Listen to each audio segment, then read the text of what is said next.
Sederalun ratusan warga desa Paku Jangkabiren sejak maghrib Selasa 18 Agustus 2020 memadati dua rumah anak buah kapal Taiwan asal Jangkabiren yang meninggal dunia beberapa waktu lalu.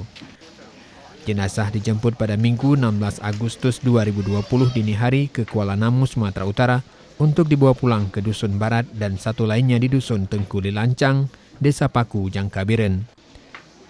Sesampai di kampungnya, dua jenazah yang diketahui merupakan saudara sepupu yang bernama Musnan 22 tahun dan Syakban 26 tahun itu disambut haru keluarga dan warga. Isak tangis semakin kentara, ibunya bernama Kaswati terduduk lesu. Sementara ayahnya Jelani Usman hanya diam terpaku melihat peti jenazah anaknya.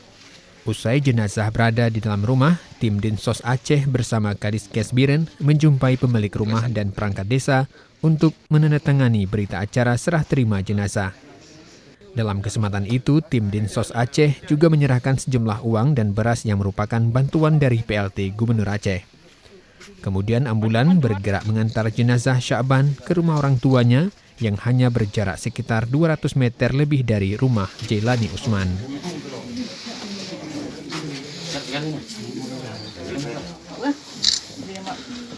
Mana sedikit. Mana pun nanti kamu beberapa sekian. Barang dari kamu sih. Dari Biren, Yusmandin Idris, Serambi On TV. Sosial Aceh kemudian diperintahkan oleh Bapak Gubernur Aceh untuk mendatangi Pak Kadinkes Biren, ada pihak keluarga turut berduka cita. Kemudian Bapak Gubernur Aceh mengirim